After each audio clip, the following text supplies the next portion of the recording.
Hi friends, welcome back to channel. இன்னைக்கு வீடியோவில் பார்த்தீங்கன்னா நாங்கள் ஏற்காடு ட்ரிப் போன மினி விலாக் வீடியோ தான் இந்த வீடியோவில் ஷேர் பண்ணியிருக்கேன். வாங்க வீடியோக்குள்ளே போகலாம். இப்போ எங்கே போயிட்டுருக்கோம் அப்படின்னு பார்த்தீங்கன்னா, ஏற்காடில் இருக்க கிளியூர் ஃபால்ஸ் தான் போயிட்டுருக்கோம். ஆக்சுவலாக ஏற்காடு விசிட் பண்ணும் போதெல்லாம் கிளியூர் ஃபால்ஸை மிஸ் பண்ணேன் அப்படின்னு சொல்லிட்டு ரொம்ப வருத்தப்பட்டிருக்கோம். இதுதான் ஃபஸ்ட்டு டைம் வந்து விசிட் பண்ணுறோம். எப்படி இருக்குது அப்படிங்கிற அந்த எக்ஸ்பீரியன்ஸ் தான் நான் இந்த வீடியோவில் ஷேர் பண்ணியிருக்கேன். கிளியூர் ஃபால்ஸ் பார்த்தீங்கன்னா ஒரு குறிப்பிட்ட வரைக்கும் தான் அந்த கார் பார்க்கிங்கு. அப்புறமா பார்த்தீங்கன்னா ஏகப்பட்ட கூட்டம். போகிறதும் கூட்டமாக இருந்துச்சு, வரதும் கூட்டமாக இருந்துச்சு. ஓகே, நல்லா என்ஜாய் பண்ண போகிறோம் அப்படின்னு நினச்சிட்டு ஸ்டெப்ஸில் இறங்க ஆரம்பிச்சிட்டோம். இறங்கும் போதெல்லாம் ஒரு சின்ன வருத்தம். துண்டு எடுத்துகிட்டு வரல, துணி எடுத்துகிட்டு வரல, எல்லாம் குளிச்சுட்டு வராங்க போல இருக்குது அப்படிலாம் நினச்சிட்டு தான் பேசிட்டே இறங்கணும். ஒரு குறிப்பிட்ட தூரம் வரைக்கும் பேச தெம்பல்ல. ஏன்னா ஒரு மாதிரி மயக்கம் வர மாதிரி ஆயிடுச்சு. அந்த ஸ்டீல் ஸ்டெப்ஸ்லலாம் இறங்கும் போது சத்தியமாக முடியல. அப்படியே வீடியோ பிடிக்கலாம் அப்படியே நிறுத்திக்கிட்டோம். போகிற வழியில் வியூஸ் எல்லாமே நல்லா இருந்துச்சு. ஆனால் வியூஸை பார்த்தா ஸ்டெப்ஸை விட்டுரும். அந்த மாதிரி தான் இருந்துச்சு. அங்கங்கே நின்றுக்கிட்டு ஸ்டெப்ஸ்கிட்ட உட்காந்துக்கிட்டு கடப்பாக்கல் மாதிரி பெஞ்சு அரேஞ்ச் பண்ணியிருந்தாங்க. அங்கே உட்காந்துட்டு 4-5 கடைங்க இருந்துச்சு போகிற வழியில். ஏதாவது ட்ரிங்க் குடிச்சிட்டு அப்படியே போயிட்டோம். போகிற ஒரு சின்ன வியூ அழகாக இருந்துச்சு.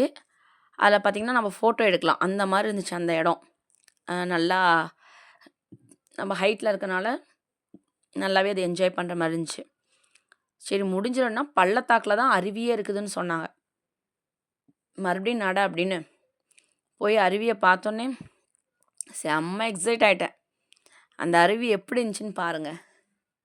இதுதான் அந்த கிளியூர் ஃபால்ஸ். நாங்கள் போன நேரம் தண்ணி இல்லை ஃபால்ஸில். என் சிஸ்டர் விசிட் பண்ணியிருக்காங்க. அந்த கல்லுக்கிட்ட வரைக்கும் தண்ணி இருந்திருக்குதான். நாங்கள் போனப்போ தண்ணியே இல்லை. மோட்ரு தண்ணி கூட வேகமாக வரும் அப்படி இருந்துச்சு. சரி, லேடிஸ் எங்கே குளிக்கிறாங்கன்னு பார்த்தா ஜென்ஸு குளித்து கீழே ஊற்றுது பாருங்கள் தண்ணி. அந்த இடத்துல ஒரு 10 பேர் குளிச்சுட்ருக்காங்க லேடிஸ். சரி, இந்த ஃபால்ஸ்க்காடா இவ்வளோ கஷ்டப்பட்டு வந்தோம் அப்படின்னு சொல்லிட்டு உண்மையாகவே ஒரு வருத்தத்தோட இவ்வளோ தூரம் வந்தோம். தண்ணி இருந்திருந்தால் கொஞ்சம் சந்தோஷப்பட்டிருப்போம்.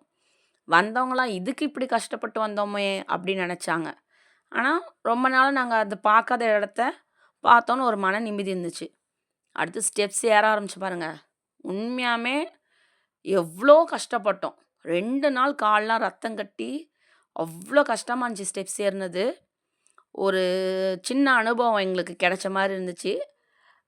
ஜாலியாகவும் இருந்துச்சு, கொஞ்சம் வந்து பேடாகவும் இருந்துச்சுன்னு சொல்லலாம். நீங்கள் இந்த ஃபால்ஸை விசிட் பண்ணியிருந்தீங்கன்னா கமெண்ட் பண்ணுங்கள். அதே மாதிரி இன்றைக்கி வீடியோ பிடிச்சிருந்துச்சின்னா லைக் பண்ணுங்கள், ஷேர் பண்ணுங்கள், கமெண்ட் பண்ணுங்கள்.